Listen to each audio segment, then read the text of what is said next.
Hello students, आज हम सर्वनाम और इसके भेदों के विषय में पढ़ेंगे।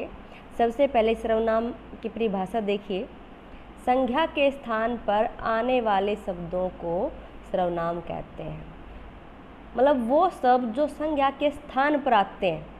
जैसे राम अच्छा लड़का है, राम क्या है? संज्ञा है। लेकिन अगर इसकी जगह मैं बोलूं कि वह अच्छा लड़का है तो राम की जगह वह आया, राम संज्ञा और वह क्या है? सर्वनाम है। वह स्कूल जाता है तो वह क्या है? सर्वनाम है। इन वाक्यों में जैसे राम संज्ञा है तथा वह जो है वह क्या है? संज्ञा के स्थान पर जो प्रयुक्त हुआ है वो क्या है? सर्वनाम शब्द है। जैसे मैं, हम, तुम, तुम्हारा, वह, वे, यह, ये, वो, सो, कोई, कुछ, कौन, सब आदि, ये सब क्या है? सर्वनाम है। जैसे राम स्कूल जाता है, राम क्या है? संज्ञा है। अगर हम राम की जगह वह लिख देंगे, वह स्कूल जाता है, तो वह क्या है? सर्वनाम है। ठीक है। नेक्स्ट देखिए, सर्वनाम के भेद। सर्वनाम के 6 भेद होते हैं। जैसे पुरुषवाचक सर्वनाम, निश्चयवाचक सर्वनाम, अनिश्चयवाचक सर्वनाम, संबंधवाचक सर्वनाम, पर्सनवाचक सर्वनाम और निजवाचक सर्वनाम। सबसे पहले देखिए पुरुषवाचक सर्वनाम। पुरुष जिससे बोलने वाले, जैसे मैं बोल रही हूँ तो बोलने वाले और सुनने वाले, जो सेकंड व्यक्ति है, दूसरा जो व्यक्ति वो सुनने वाला है, जिससे बोलने वाले, सुनने वाले और जिनके विषय में, मतलब कोई तीसरा व्यक्ति जिसके विषय में हम बात कर रहे हैं, विषय में कहा जाए या उसका ज्ञान प्राप्त हो, उसे पुरुषवाचक सर्वनाम कहते हैं। ठीक है। तो मैं, तुम, वह, ये क्या है? पुरुषवाचक सर्वनाम है। पुरुषवाचक सर्वनाम के भी उपभेद होते हैं और 3 उपभेद होते हैं। कितने होते हैं? 3 उपभेद होते हैं। जो फर्स्ट है वो देखिए, जैसे उत्तम पुरुष सर्वनाम, जिसका प्रयोग बोलने तथा लिखने वाला अपने लिए करता है। जैसे मैं बोलने वाली हूँ तो उत्तम पुरुष का प्रयोग मैं अपने लिए करूँगी। ठीक है। जैसे मैं, हम, मैं पुस्तक पढ़ूँगा, तो पुस्तक कौन पढ़ रहा है? मैं। तो मैं मेरे लिए प्रयोग किया तो मैं क्या है? उत्तम पुरुष है। ठीक है।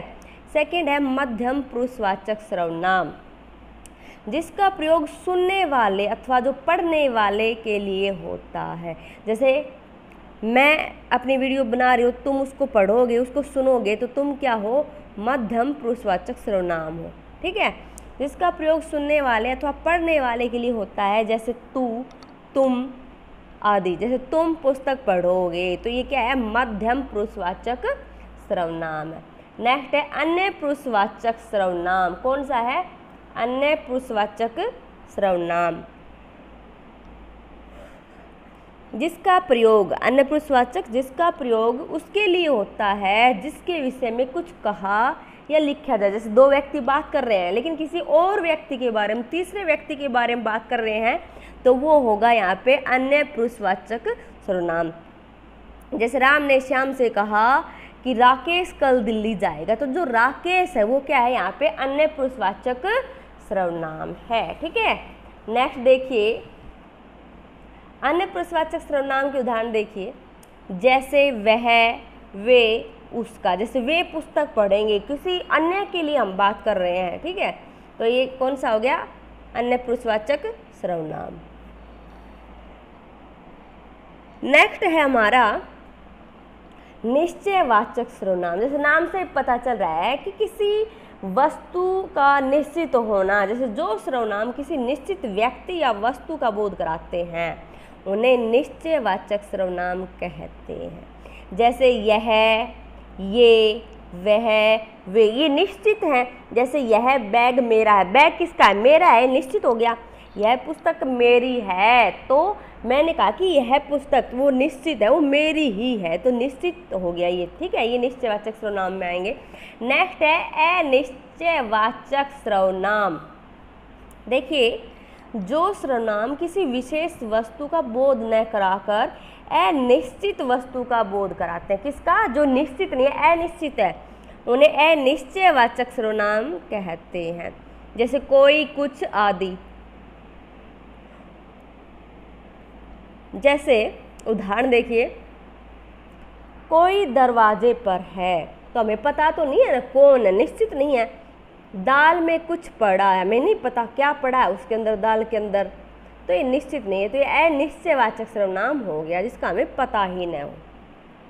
नेक्स्ट है संबंधवाचक सर्वनाम। जो सर्वनाम एक बात का दूसरी बात से संबंध प्रकट करते हैं, एक दूसरे के साथ जिसका संबंध हो, उन्हें संबंधवाचक सर्वनाम कहते हैं। जैसे जो बोएगा सो काटेगा, मतलब उसने जैसा बोया, जैसे कर्म किया वैसे उसको फल मिलेगा।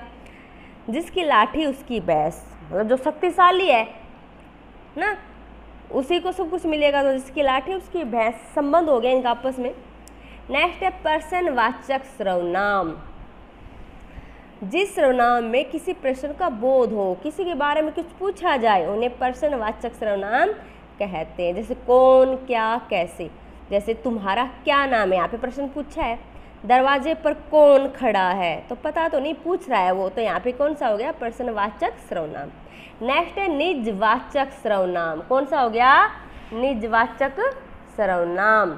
जैसे जिस सर्वनाम का प्रयोग वाक्य के कर्ता के लिए, मतलब जो कार्य कर रहा है, कर्ता के लिए किया जाता है, वह निजवाचक सर्वनाम कहलाता है। जैसे अपना, स्वयं। जैसे मैं अपना कार्य स्वयं कर लूँगा, तो यहाँ पे निज, स्वयं करूँ क्या होता है? निज।